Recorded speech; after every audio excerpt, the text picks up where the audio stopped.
The voices drifted through the heavy oak doors like smoke, seeping into every corner of the chamber where she sat frozen on the edge of the silk-covered bed. Cold. Everything about this place was cold, despite the fire crackling in the ornate hearth. "The kingdom needs an heir," came the first voice, sharp and calculating. "It's been 3 months since the mating ceremony. Surely by now—" "Patience, Lord Aldrich." This voice was smoother, more diplomatic. "These things take time. The Alpha King's mate will fulfill her duty when the moon goddess wills it." Her duty.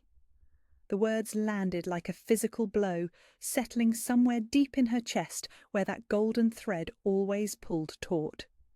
She pressed her palm against her sternum, feeling her heart hammer against her ribs. Duty, always duty. Never love, never choice, never because she was precious or wanted or cherished. Just duty. The memories crashed over her like a tide she couldn't hold back. The breeding facility where she'd spent her teenage years, the clinical examinations, the cold hands and colder voices discussing her potential and bloodline compatibility. The way they'd spoken about her as if she weren't even there, as if she were nothing more than a vessel waiting to be filled. "You're perfect for this," they'd told her then, their eyes gleaming with the kind of greed that made her skin crawl. "Strong bloodlines, fertile, you'll give us exactly what we need." And now here she was, in a palace instead of a facility, wearing silk instead of rough cotton. But the words were the same. The expectation was the same. The only difference was the golden thread that connected her to him, that impossible bond that hummed with life every time he was near. The bond that made her want things she'd never dared dream of wanting: safety, belonging, love. But what if that was just another lie? What if the bond was nothing more than nature's way of ensuring she'd fulfill her biological function? Her breath caught as the voices continued outside. "The council grows impatient," Lord Aldrich was saying. "There are concerns about the stability of the succession. Perhaps we should speak with her directly about her responsibilities." "That won't be necessary." She knew that voice.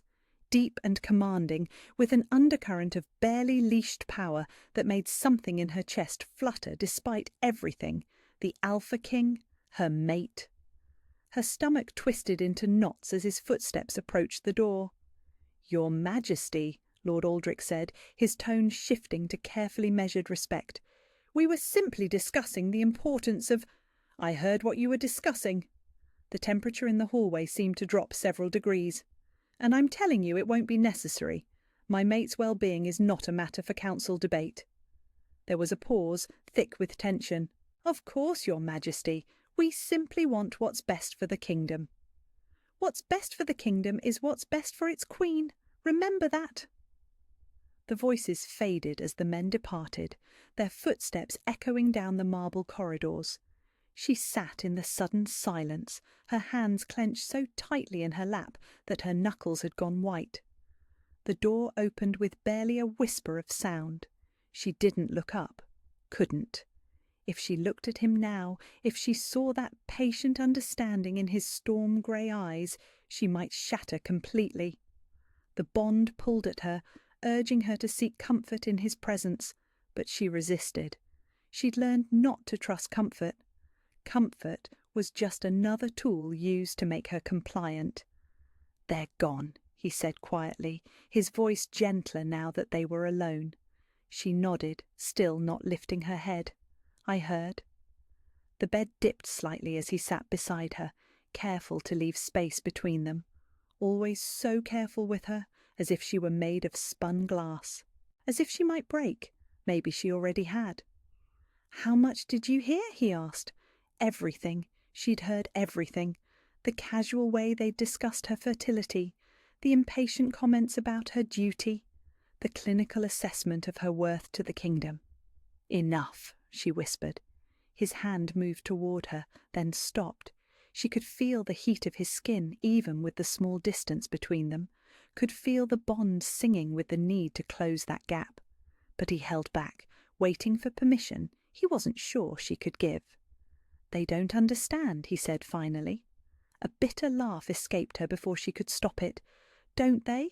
Isn't that exactly what this is? What I am?" She finally looked up, meeting his eyes with all the pain she'd been trying to hide. "Your mate who'll give you the heir the kingdom needs. Your duty fulfilled through my body." The words hung between them like a blade. His eyes darkened, not with anger, but with something that looked almost like grief. "Is that truly what you think? That you're nothing more than a duty to me?" The question broke something inside her chest, because she wanted to say no.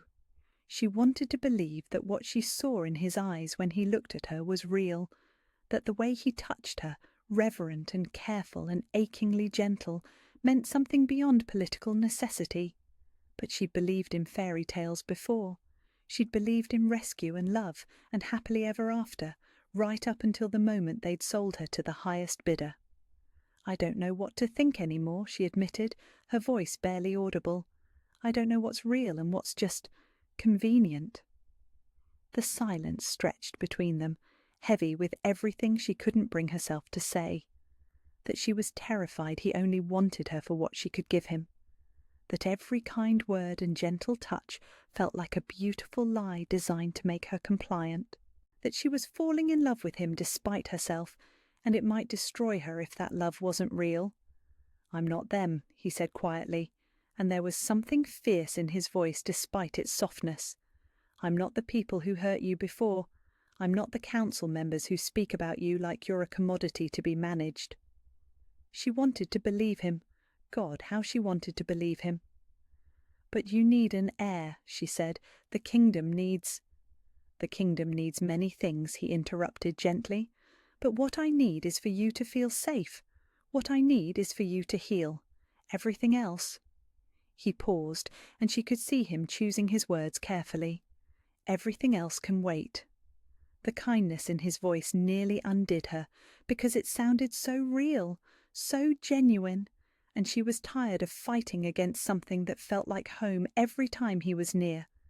But she'd learned to be careful with hope.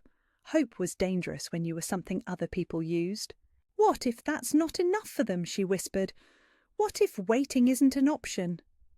Something shifted in his expression, a flash of something that looked like steel beneath the gentleness. "Then that's a problem they'll have to solve without involving you," he said, and there was no mistaking the authority in his voice now. "You are not a vessel for their ambitions. You are not a means to an end. You are my mate, and that means something to me that has nothing to do with duty or expectations or what anyone else needs from you." The words hit her like a physical force, settling into the cracks in her armour whether she wanted them to or not.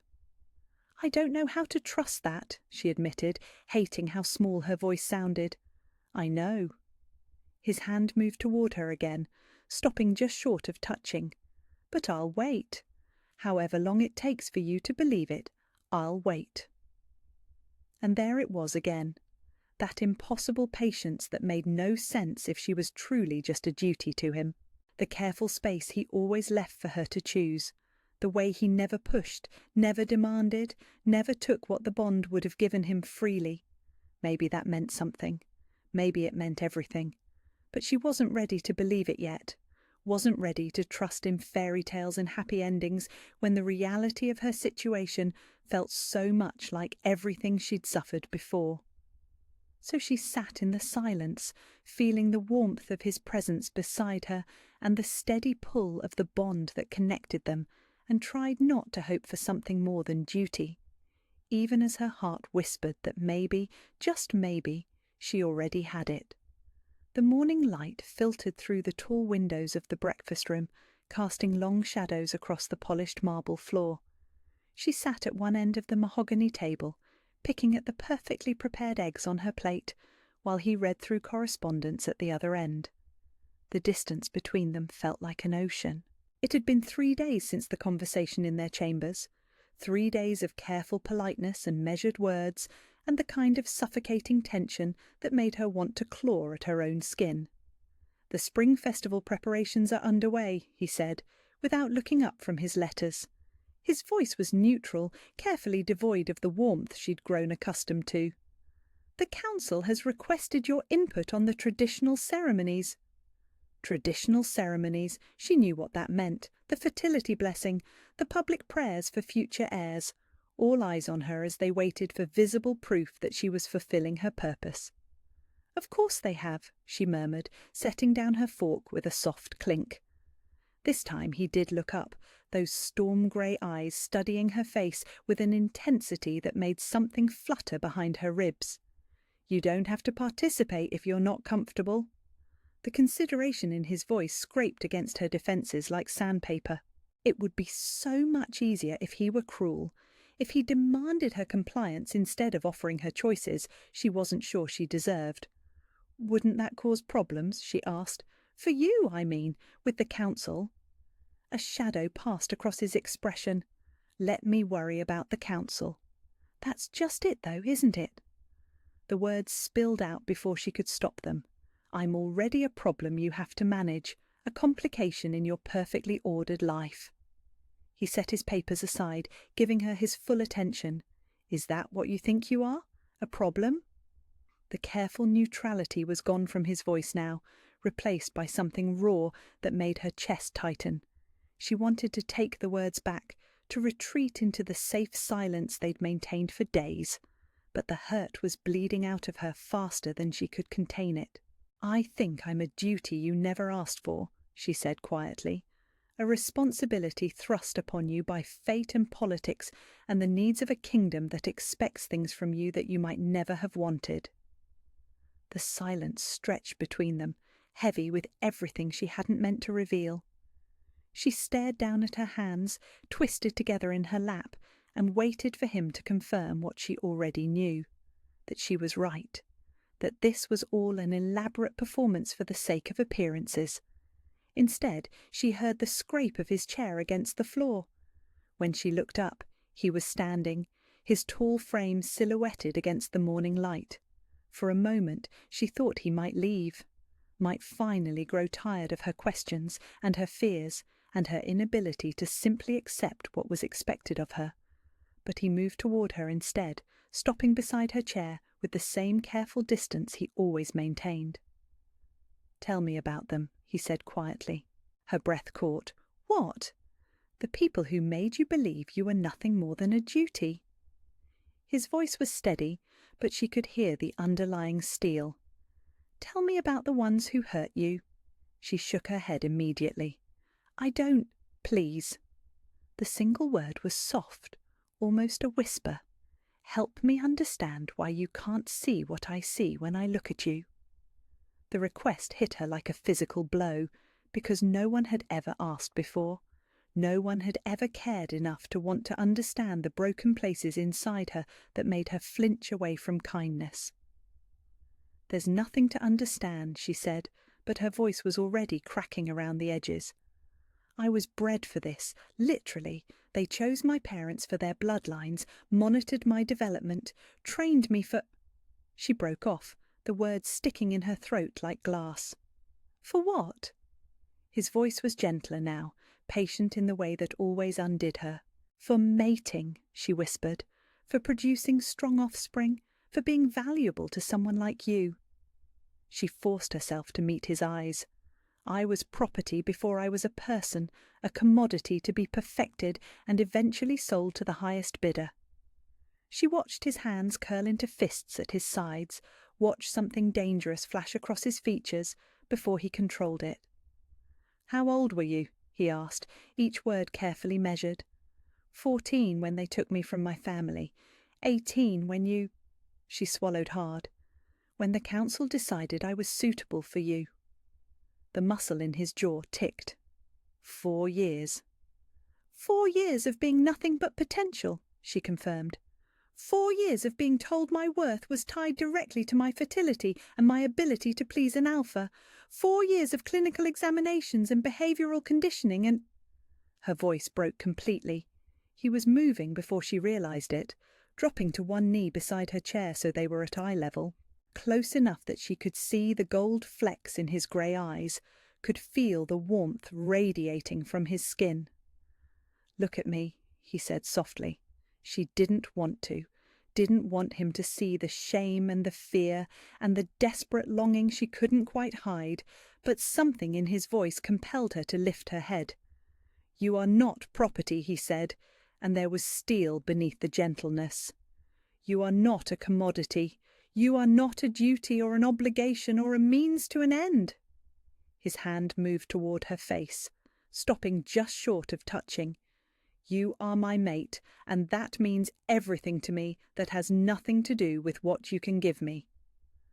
The words hit her like a tsunami, washing over her defences and leaving her gasping. She wanted to believe them so badly it physically hurt. "But you need an heir," she whispered. "The kingdom." "The kingdom will survive," he interrupted firmly. "It survived for centuries before me, and it will survive long after I'm gone. But I will only have one mate, one chance at this." His eyes searched hers. "One chance at you." Something cracked inside her chest, a fissure in the armour she'd built around her heart. "What if I can't? What if I'm too broken to give you what you need?" "Then we'll figure it out together," he said simply. "But I need you to understand something. What I need from you isn't an heir. What I need is for you to trust me enough to let me prove that you're worth more than any crown or kingdom or legacy." The tears came without warning, hot and fast down her cheeks. She tried to turn away, tried to hide the weakness, but his hand finally closed the distance between them. His palm cupped her face with infinite gentleness, his thumb brushing away the moisture. "I'm so tired," she whispered against his touch. "I know." His voice was rough with emotion. "I know you are, but you don't have to carry this alone anymore." For a moment she let herself lean into the comfort he offered, let herself believe that maybe, possibly, this could be real, that the bond between them was more than just biological imperative, that she could be precious to someone without having to earn it through her utility. But then reality crashed back over her like a cold wave. "What happens when the council gets impatient?" she asked, pulling back from his touch. "When they decide waiting isn't an option anymore, when they start pressuring you to—" "They won't." The certainty in his voice was absolute. "You can't know that." "Yes, I can." He stood slowly, his full height somehow both intimidating and comforting. "Because I'm the Alpha King, and what I say in this palace is law, and I say that no one touches you, threatens you, or speaks to you about duty ever again." The fierce protectiveness in his voice made something flutter behind her ribs. It was the same tone he'd used with the council members, that barely leashed power that reminded her exactly what kind of man she was bound to, but it also terrified her. "You can't fight the entire kingdom for me," she said quietly. Something shifted in his expression, a flash of something that looked almost like surprise. "Can't I?" The simple question hung between them, loaded with implications she wasn't sure she was ready to face. Because if he meant it, if he really would stand against his own council, his own people for her sake, then maybe she wasn't just a duty after all. Maybe she was something worth fighting for. The thought was terrifying and exhilarating in equal measure. "I don't know how to trust this," she admitted, gesturing vaguely between them. "I don't know how to believe that someone could want me for more than what I can produce." "Then let me teach you," he said softly. "One day at a time, one moment at a time, until you understand that what I feel for you has nothing to do with heirs or duties or what anyone else expects from us." The offer hung in the air like a lifeline, dangerous and tempting and everything she'd never dared hope for. "What if I disappoint you?" she whispered. "Impossible," he said with such quiet conviction that something loosened in her chest. "You could never disappoint me." Before she could overthink it, before fear could steal her courage, she reached for his hand. His fingers closed around hers immediately, warm and steady and achingly gentle. "Okay," she breathed. "Teach me." The smile that spread across his face was like sunrise after the longest night. "Always," he promised, lifting her hand to press a soft kiss against her knuckles. "For as long as you'll let me." And for the first time since she'd arrived at the palace, she thought maybe she would. The council chamber was a monument to power and tradition, its vaulted ceilings stretching up into shadow, while portraits of long-dead kings stared down from gilded frames. She'd been summoned here twice since her arrival at the palace, both times for formal introductions that felt more like inspections than meetings. Today felt different, dangerous. She stood at the foot of the massive table where 12 council members sat in their ceremonial robes, their faces carved from stone and judgment. At the head of the table, the Alpha King's chair remained conspicuously empty. "Your Majesty," Lord Aldrich began, his voice carrying the particular tone of a man accustomed to being obeyed. "We've called you here today to discuss matters of great importance to the realm." Her stomach twisted into knots. She'd learned to read the undercurrents in conversations like this, the careful words that preceded demands she couldn't refuse. "Of course," she replied, her voice steadier than she felt. "How may I serve the kingdom?" A murmur of approval rippled around the table at her phrasing, and she felt sick. They liked hearing her speak of service, of duty, of her place in their grand designs. "It has been 4 months since your mating ceremony," said Councillor Hartwell, an elderly woman whose sharp eyes missed nothing. "The kingdom grows, concerned about the succession." There it was, the knife sliding between her ribs with surgical precision. "The succession is secure," she said carefully. "His Majesty is young and strong, and the moon goddess has blessed our union. But you have not yet conceived." The words hung in the air like an accusation. She felt heat rise in her cheeks, a combination of shame and fury that made her hands tremble. "These things take time," she managed. "Do they?" Lord Aldrich leaned forward, his pale eyes boring into her. "Or perhaps there are other factors at play, reluctance perhaps, a failure to understand one's duty to the crown." The careful politeness was evaporating, revealing the ugly truth beneath.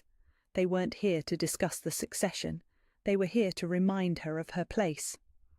"I understand my responsibilities perfectly," she said, and there was steel in her voice now despite her racing heart. "Do you?" Councillor Hartwell's smile was razor-thin.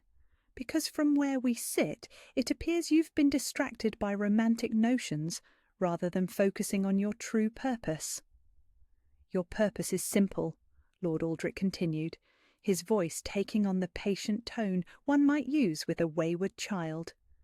"You are the vessel through which this dynasty continues. Every day that passes without an heir is a day the kingdom grows more vulnerable to challenge." Vessel. The word hit her like a physical blow, bringing with it a rush of memories she tried so hard to bury, the clinical examinations, the cold voices discussing her optimal breeding window, the way they'd spoken about her body as if it belonged to them. "I am not a vessel," she said quietly. Silence fell over the chamber like a heavy blanket. "I beg your pardon?" Lord Aldrich's voice was dangerously soft. "I said I am not a vessel." She lifted her chin, meeting his gaze despite the fear clawing at her throat. "I am a person, your queen, and I will not be spoken to as if I were livestock brought in for breeding purposes." The temperature in the room seemed to drop several degrees. Around the table, faces hardened with displeasure and something that looked suspiciously like outrage. "Your Majesty," Councillor Hartwell said, her voice dripping with false patience. "Perhaps you misunderstand the gravity of your position. You are indeed our queen, but that title comes with certain obligations. The continuation of the bloodline is not negotiable." "The king has made his expectations quite clear," added Lord Aldrich. "Surely he's explained to you the importance of producing an heir quickly, the political implications of delay." Something cold settled in her stomach. "What do you mean?" "Come now." Lord Aldrich's smile was predatory. "Surely you don't think this union is based on sentiment? You were chosen specifically for your bloodline compatibility and proven fertility markers. The king needs an heir, and you are the most efficient means of producing one." The words hit her like hammer blows. each one driving deeper than the last. Efficient means, chosen for compatibility. Everything she'd started to hope, started to believe about her relationship with the Alpha King, crumbled like sand. "He chose me," she whispered, but the words sounded hollow even to her own ears. "The Council chose you," Councillor Hartwell corrected gently, as if she were explaining something to a simple child. "His Majesty accepted our recommendation because he understands duty, as should you. The sooner you embrace your role," Lord Aldrich continued, "the sooner this unpleasant conversation can be behind us. Produce an heir within the next few months and all will be forgiven. Continue this stubborn resistance." He let the threat hang unfinished. "What?" she asked, her voice barely audible. "What happens if I continue to resist?" The council members exchanged meaningful glances. "There are other suitable candidates," Councillor Hartwell said delicately. "Younger, more amenable to instruction. The King's line must continue, with or without your cooperation." The blood drained from her face as the full implications hit her. They were threatening replacement, disposal, as if she were a piece of equipment that could be swapped out when it stopped functioning properly. "You can't," she breathed. "We can and we will if necessary," Lord Aldrich said with chilling certainty. "The Crown's needs supersede any individual's comfort, even yours." She stood frozen in the centre of their circle, feeling like a deer surrounded by wolves. Everything she'd started to believe, every fragile hope she'd begun to nurture, withered under their cold assessment of her worth. "I need to speak with the King," she said, proud that her voice didn't shake. "That won't be necessary," Councillor Hartwell smiled. "He's already been informed of our concerns. I'm sure he'll discuss them with you when he feels the time is right." The dismissal was clear. She was expected to curtsy, to thank them for their guidance, to scurry back to her chambers and contemplate her duty like a good little broodmare. Instead, she straightened her spine and looked each of them in the eye. "Thank you for clarifying my position," she said with icy politeness. "I understand perfectly now what's expected of me." "Excellent," Lord Aldrich beamed, as if she were a particularly bright student. "We knew you'd see reason once the situation was properly explained." She turned and walked toward the massive doors, her heels clicking against the marble floor with each measured step. Behind her she could hear the murmur of satisfied conversation, the rustle of papers being shuffled. They thought they'd won. They thought she'd broken. But as she reached the doors, something crystallized inside her chest. Not defeat, but clarity. Cold, sharp clarity about exactly where she stood and what was really at stake. The guards opened the doors with respectful bows, and she walked through them with her head held high. But inside, her world was crumbling. Because if the council was right, if the Alpha King had simply accepted their recommendation, if he understood duty the way they claimed, then everything between them was a lie. Every gentle word, every patient moment, every promise of teaching her to trust was just another form of conditioning. She'd been so careful not to hope, so determined to guard her heart against exactly this kind of devastation. But somewhere along the way, despite all her defences, she'd started to believe in fairy tales again, and now she had to face the possibility that she'd been wrong. The marble corridors of the palace stretched before her like a maze, each turn leading deeper into a life she was beginning to understand might never really belong to her. She walked them mechanically, her mind spinning with everything the council had revealed. When she finally reached the royal chambers, she found him waiting for her. He stood by the tall windows, his broad shoulders silhouetted against the afternoon light. At the sound of her entrance, he turned, and she saw something in his expression that made her stomach clench. Guilt. "How did the council meeting go?" he asked quietly. The careful neutrality in his voice told her everything she needed to know. He'd known what they planned to say, known what they would threaten, and he'd let it happen anyway. "You tell me," she said, proud that her voice remained steady, "since you've apparently already been briefed on their concerns." Something flickered across his face, regret maybe, or resignation. They came to me this morning, he admitted. I told them I would handle the situation. Handle the situation.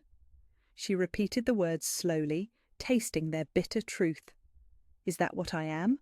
A situation to be handled? No. The word came out harsh, almost desperate. That's not what I meant. Isn't it? She moved toward him, each step deliberate. Because according to your council, our entire relationship is built on duty and political necessity. According to them, you chose me based on bloodline compatibility and fertility markers.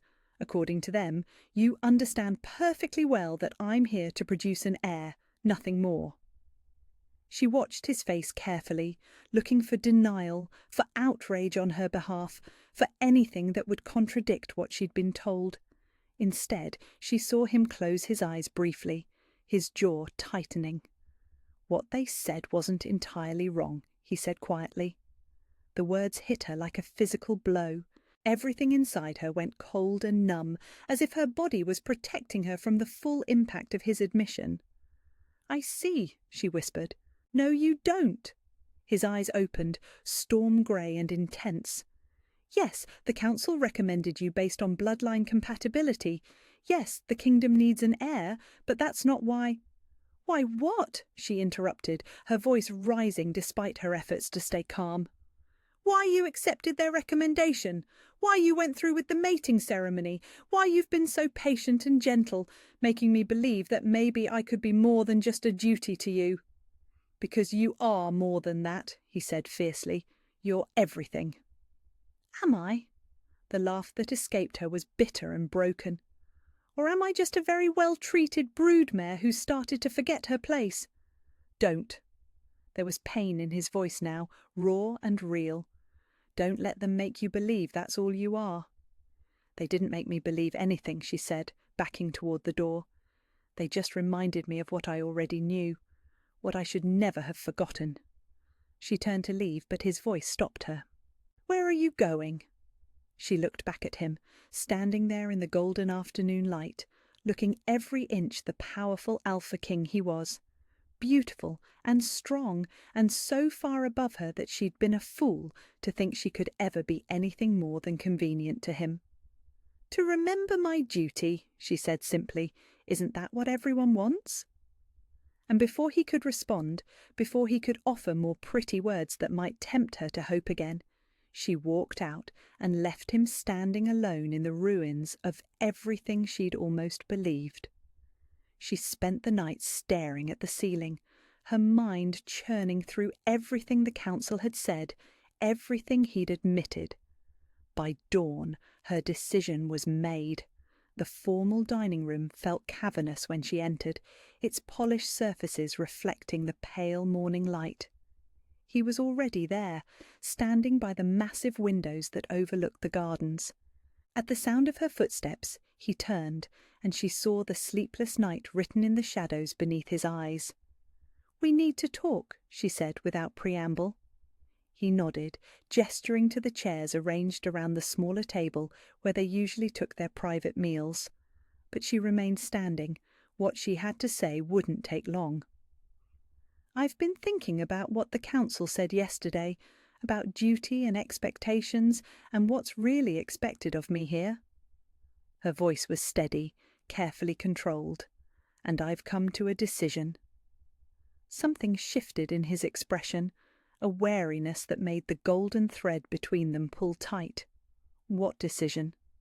She lifted her chin, meeting his storm-grey eyes directly. "I won't give you an heir out of duty." The words dropped into the silence between them like stones into still water. She watched their impact ripple across his face. Surprise, then something that might have been pain, then careful blankness. "I see," he said quietly. "Do you?" She took a step closer, her heart hammering against her ribs. "Because I don't think you understand what I'm saying." He was very still, watching her with the kind of predatory focus that reminded her exactly what he was beneath the civilized exterior. An alpha, a predator, a man accustomed to getting what he wanted. "Then explain it to me," he said, his voice low and controlled. "I'm saying I won't be reduced to a broodmare again." The words came out fierce, stronger than she'd expected.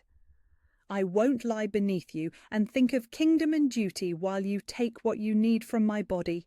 I won't pretend that what happens between us is anything more than political necessity while you fulfill your obligations to the crown.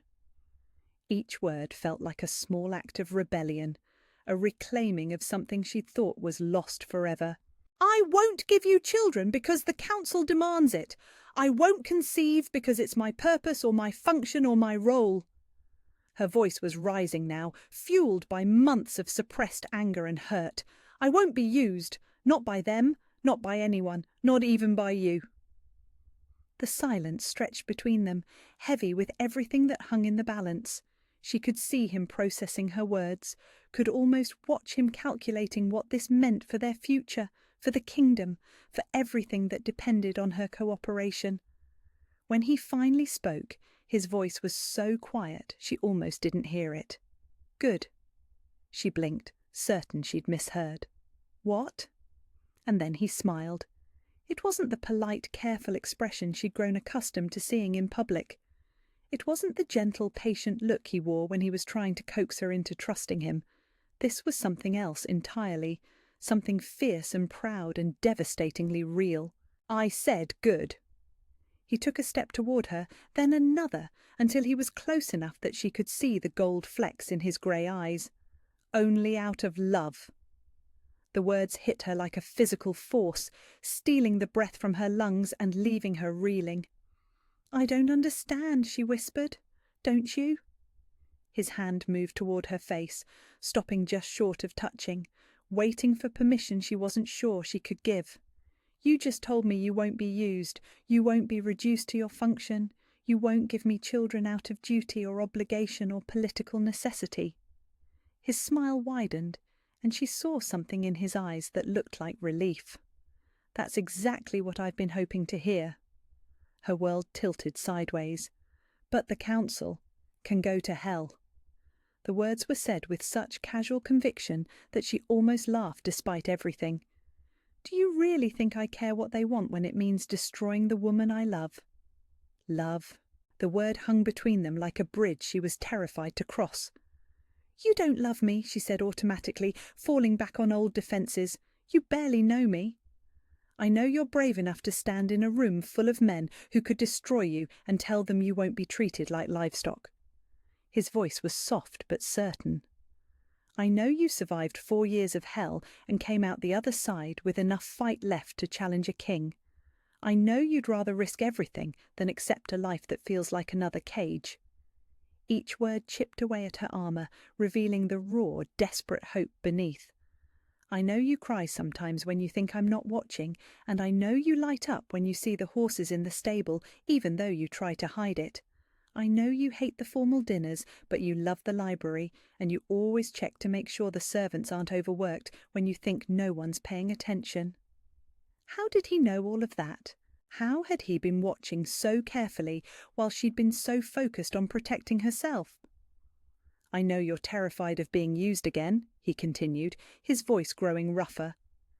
And I know the last thing you want to hear is another man telling you what your body is for or what your purpose should be.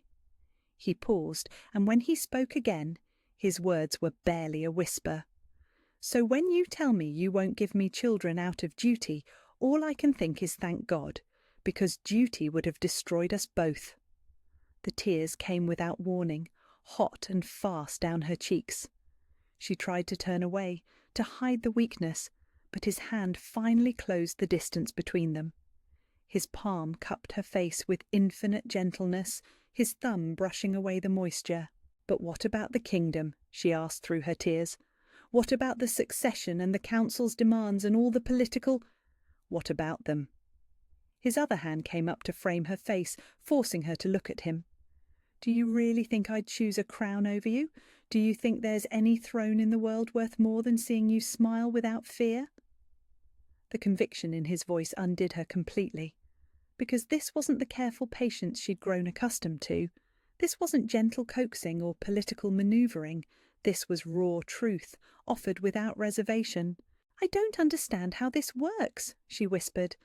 I don't know how to be in a relationship that isn't about what I can provide. Then we'll learn together. His forehead touched hers, and she could feel his breath warm against her skin. We'll figure out what love looks like when it's not tangled up in duty and expectations and other people's needs. What if the council... Let me worry about the council. There was steel beneath the gentleness now, a reminder of the power he wielded when he chose to use it. Let me worry about the kingdom and the succession and all the political complications. Your only job is to decide if you want this, if you want me, not as your king or your duty or your obligation, but as a man who loves you enough to fight the entire world for the right to prove it. The offer hung between them like a lifeline thrown to a drowning woman, dangerous and terrifying and everything she'd never dared hope for. What if I can't? She asked, her voice barely audible. What if I'm too broken to love you back the way you deserve? Then we'll work on healing together. His thumbs traced patterns on her cheekbones, each touch reverent and careful. But I need you to know something. You're not broken, you're not damaged goods or a vessel or a commodity or any of the things they tried to make you believe you were. Then what am I? The question came out raw, desperate. You're everything, he said with such quiet certainty that something fundamental shifted inside her chest. You're my mate and my equal and the only person in this kingdom whose happiness matters more to me than my own. You're the woman I want to wake up next to for the rest of my life, not because fate or politics or biological imperative says I should, but because I choose you. Every day, in every way that matters. The walls she built around her heart didn't just crack, they shattered completely, leaving her exposed and vulnerable and absolutely terrified. But for the first time since she'd arrived at the palace, the fear felt like freedom instead of cage. I'm scared, she admitted. I know. His smile was soft and understanding and completely without judgment. But will you try anyway? Will you let me show you what it feels like to be loved instead of used? She looked into his eyes and saw her future reflected there. Not the cold, clinical future the council had planned for her, but something warm and real and chosen rather than imposed. Yes, she whispered, and the word felt like coming home. His kiss was soft and reverent, a seal on the promise they were making to each other. When he pulled back, his smile was radiant. I love you, he said simply. Not your bloodline or your fertility or your ability to secure the succession. You, just you. And for the first time in her life, she believed it might be true. I'm going to disappoint the council, she said, but there was no fear in it anymore, only certainty. Good. His grin was positively wicked now. Let them be disappointed. Let them rage and demand and threaten. They can't touch what we have, and they certainly can't force you to give them what they want. What if they try to replace me? With who? His voice was amused now. Do they think there's a line of women eager to marry a king who values their autonomy over his political convenience? Do they think they can find another mate bond like ours? She hadn't thought of that. The bond was rare, precious, impossible to replicate or manufacture.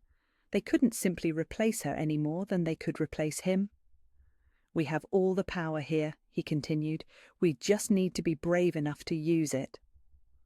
For the first time since she'd arrived at the palace, she felt like she might be. So what happens now? She asked. Now we build something real together. His hands slipped from her face to take her own, fingers intertwining with perfect fit. Something that belongs to us instead of them. Something that can't be destroyed by duty or politics or anyone else's expectations. And if children come?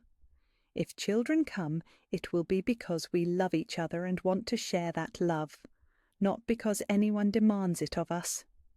His grip tightened on her hands. And if they don't come, we'll still have everything that matters.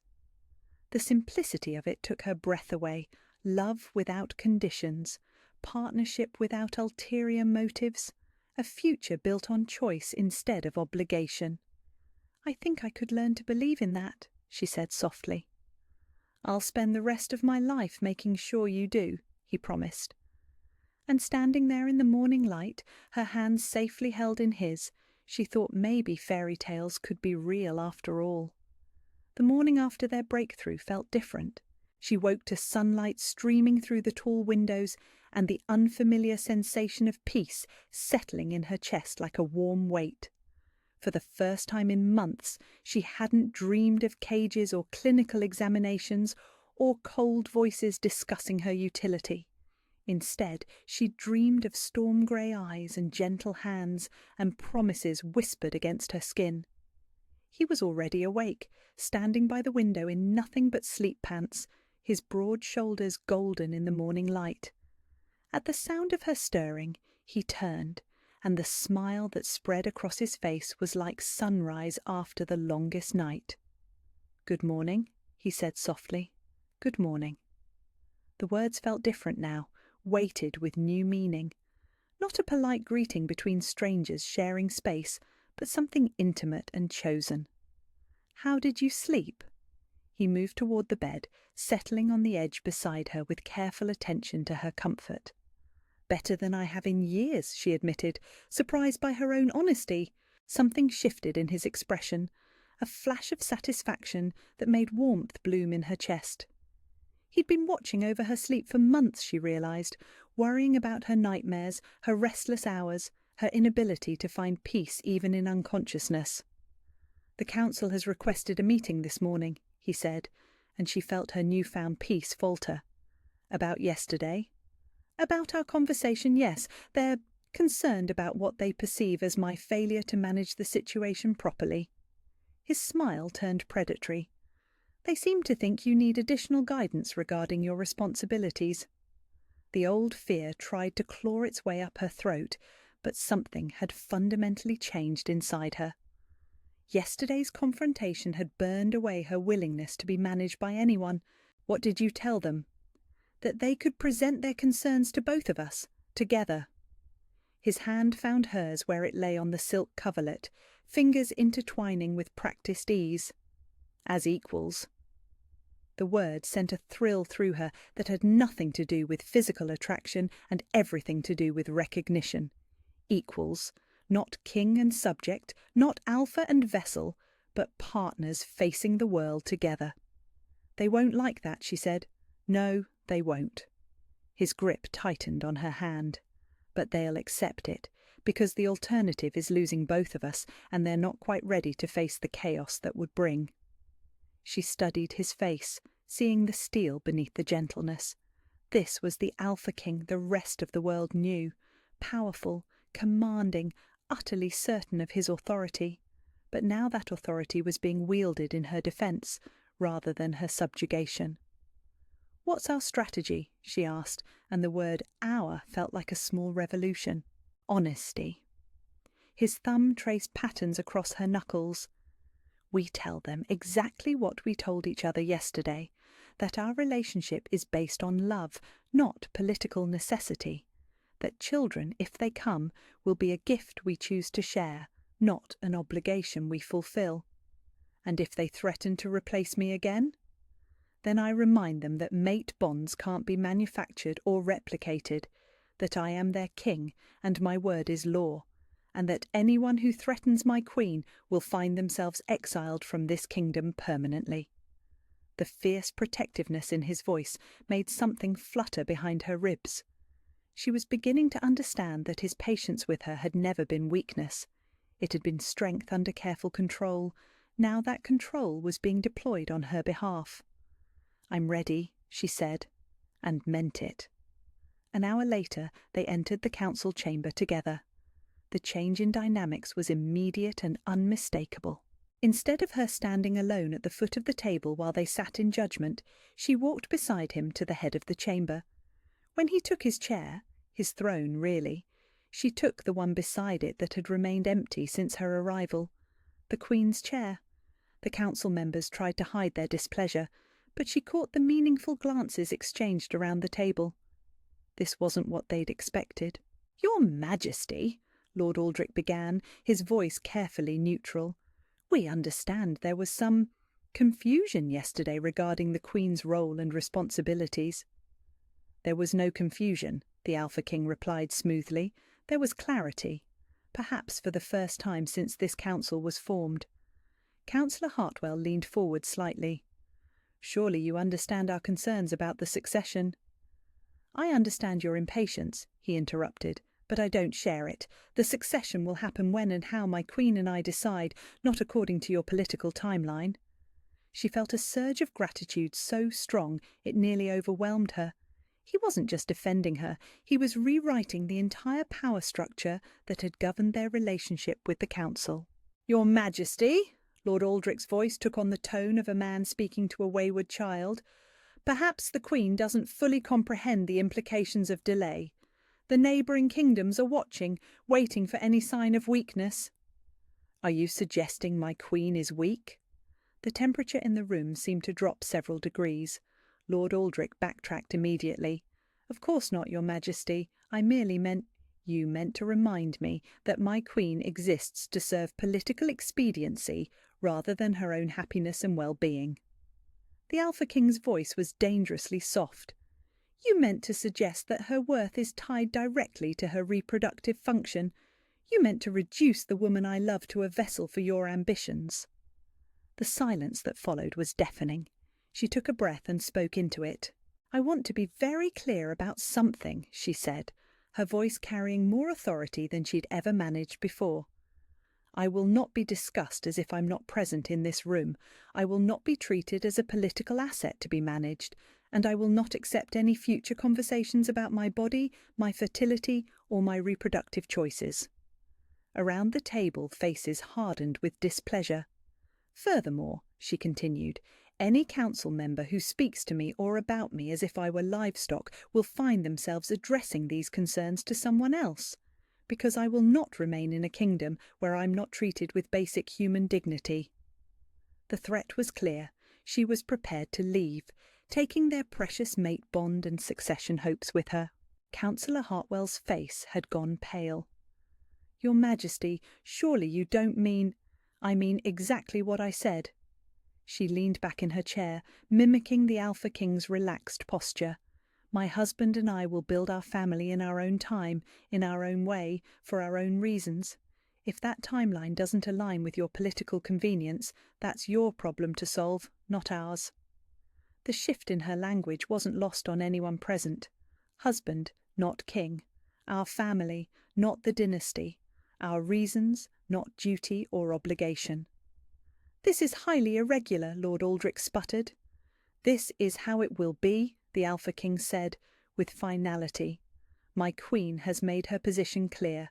I support it completely. This council can choose to adapt to our new understanding, or this council can be dissolved and reformed with members who remember that they serve the crown, not the other way around. The threat was unmistakable. Total capitulation or total replacement.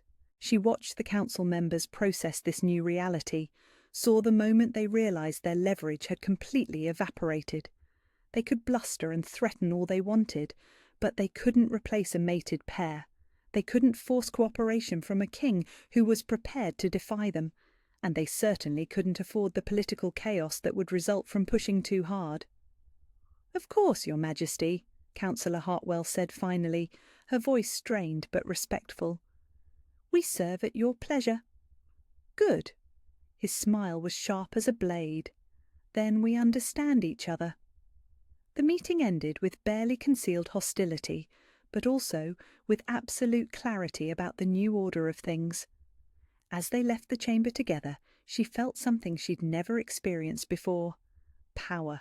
Not the kind imposed from above or granted by others, but the kind that came from standing beside someone who valued her autonomy above his own convenience. That felt, she began, then trailed off, searching for words. Like taking your life back, he suggested. Yes. The admission came out breathless with wonder. Exactly like that.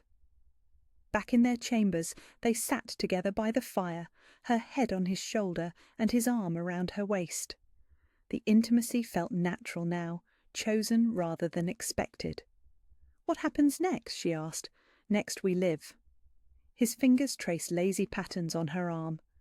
We learn what it means to be partners instead of political assets. We discover what love looks like when it's not tangled up in duty and expectation. And if children come, they'll be born into a relationship built on respect and choice.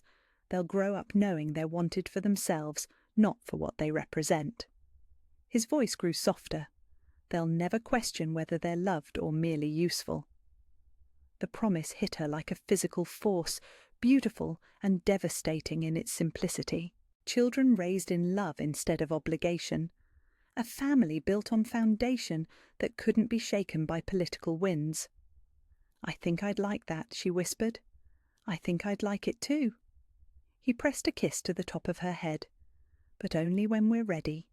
Only when it feels like a gift we're choosing to give each other instead of a duty we're fulfilling for others." She tilted her head to look at him, seeing her future reflected in his storm-grey eyes. Not the cold, clinical future others had planned for her, but something warm and real and entirely their own. "I love you," she said, and the words felt like flying. "I love you too." His smile was radiant. "All of you, not your bloodline or your fertility or your political value, just you." For the first time in her life, she believed it was true. Outside their windows, the kingdom continued its ancient rhythms, but inside their chambers, they were building something entirely new. Something that belonged to them and no one else. Something worth fighting for. Something that would last. 3 months later, she woke to the sound of rain against the windows, and his arm tightened around her waist, pulling her closer against his warmth. The gesture was automatic now, born of countless mornings like this one where she belonged exactly where she was. "Good morning, my queen," he murmured against her hair, his voice rough with sleep.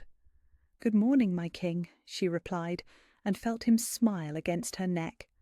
The titles had taken on new meaning over the weeks that followed their confrontation with the council, not markers of duty or political necessity, but chosen intimacy, terms of endearment that belonged to them alone. "What's the agenda today?" she asked, stretching languidly in his arms. "Nothing that can't wait." His lips found the sensitive spot behind her ear, making her shiver. "The northern border negotiations aren't until this afternoon, and the trade agreements can be reviewed tomorrow." This was new too, the casual postponement of political obligations in favour of time together. The kingdom hadn't fallen apart when he started prioritising their relationship, despite the council's dire predictions. If anything, his happiness had made him a more effective leader, more decisive and confident in his choices. "Good," she said, turning in his arms to face him, "because I have something to tell you." Something shifted in his expression, a sharpening of attention that made her pulse quicken. After months of learning each other's rhythms, he'd become expert at reading her moods. "What is it?" he asked softly. She studied his face, memorizing this moment before everything changed. "I've been thinking about children." He went very still beneath her, but she could see the careful hope blooming in his storm-grey eyes. "Have you?" "Not because the council wants them," she said quickly. "Not because the kingdom needs an heir, or because it's my duty, or because anyone expects it of me." "I know." His hand came up to cup her face, thumb tracing the line of her cheekbone. "Why then?" The question settled between them like a bridge she was finally ready to cross. "Because when I imagine our future together, I see little ones with your eyes and my stubbornness. I see a daughter who grows up knowing she's precious for who she is, not what she can provide. I see a son who learns that strength means protecting, not controlling." Her voice grew softer. "I see children born from love instead of obligation, wanted for themselves instead of their political value." The smile that spread across his face was like sunrise after the longest winter. "And?" he prompted gently. "And I want that." The admission came out breathless with wonder. "Not now, not yet, but someday, when we're ready, when it feels like the right time for us, not because anyone else says it should be." He was quiet for a long moment, just looking at her with an expression so tender it made her chest ache. "What changed?" he asked finally. She considered the question seriously. What had changed? When had the idea of children transformed from a source of terror to one of hope? "I stopped being afraid," she said slowly, "of being used, of being reduced to my function, of loving someone who might see me as convenient rather than precious." She met his eyes directly. "You taught me the difference between being wanted and being needed, between being chosen and being useful." "You were always precious to me," he said quietly, "from the very first moment." "I know that now." She pressed closer to him, marveling at how natural the intimacy felt. "It just took me a while to believe it." They lay together in comfortable silence, her head on his chest and his fingers combing through her hair. Outside, the rain continued its gentle percussion against the glass, but inside their chambers, everything was warm and safe and theirs. "There's something else," she said eventually. "The council approached me yesterday, privately." She felt him tense beneath her, but his voice remained calm. "About what?" "Apparently, Lady Hartwell's youngest daughter is of marriageable age. They wanted to discuss potential arrangements for when our children come of age." Her voice took on a mocking tone. "Political alliances and bloodline compatibility and all the usual considerations." "What did you tell them?" There was an edge to his voice now that made her smile. "I told them that our children, when we have them, will choose their own paths, their own partners, their own futures." She lifted her head to look at him. "I told them that we will not be arranging marriages based on political convenience or bloodline compatibility or anything else that reduces people to their utility." The pride in his expression made warmth bloom in her chest. "And how did they respond to that?" "About as well as you'd expect." She laughed softly. "But they didn't argue. I think they're finally beginning to understand that we mean what we say about doing things our way." "Good." His arms tightened around her possessively. "Let them understand.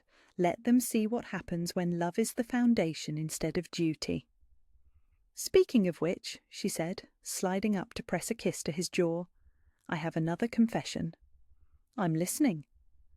"I've been thinking about the spring festival, the fertility blessing ceremony." She felt him go still again, but continued. "I want to participate this year." "You don't have to." "I want to," she interrupted. "Not because the council expects it, or because it's traditional, or because it will send the right political message, but because it will be true this time, because we are blessed, just not in the way they think." He was quiet for a long moment, processing her words. "The fertility blessing isn't just about conception," he said carefully. "It's about the fruitfulness of union, about partnerships that create something beautiful together." "Exactly." She smiled against his skin. "We've created something beautiful. Not children yet, but something just as precious. A love that can't be shaken by outside pressure. A partnership built on choice rather than obligation. A future that belongs to us." "That is worth blessing," he agreed softly. They spent the morning in bed, talking and touching and simply being together without agenda or timeline. This too was a gift she'd never expected. The luxury of time without purpose, intimacy without goal, love expressed through presence rather than function. When they finally rose, dressed and joined the world outside their chambers, she felt the difference in how others looked at them. The careful distance that had once marked every interaction had been replaced by something warmer, respect perhaps, or maybe just recognition that what they'd built together was real and lasting. The servants smiled when they passed. The guards nodded with genuine approval rather than mere duty. Even the council members, when they encountered them in the corridors, offered greetings that held actual warmth instead of political calculation. Love, it seemed, was visible. It changed not just them, but everyone around them. That evening they stood together on the balcony overlooking the kingdom, her back against his chest and his arms around her waist. The lights of the city twinkled below them like earthbound stars, and somewhere in the distance she could hear the sound of music and laughter from the taverns. "Do you ever regret it?" she asked softly. "Regret what?" "Choosing love over convenience, standing against the council, fighting for us instead of just accepting what was expected." He was quiet for a moment, considering her question seriously. "Never," he said finally, "not for a single moment. What we have is worth every fight, every political complication, every moment of uncertainty." He pressed a kiss to her temple. "You are worth everything." The certainty in his voice settled something deep inside her that had been restless for months. She'd finally found her place, not as queen or mate or vessel, but as herself, wholly and completely herself, loved for all her sharp edges and stubborn independence and fierce refusal to be reduced to her function. "I love you," she said, leaning back against his strength. "I love you too," he replied, "all of you, forever." From their balcony high above the kingdom, the future stretched out before them like an unwritten book. Whatever chapters came next, children or adventures, challenges or triumphs, they would write them together, on their terms, in their time, for their reasons. And that, she thought as she watched the stars appear one by one in the darkening sky, was the most precious gift of all, the freedom to choose love again and again for the rest of their lives.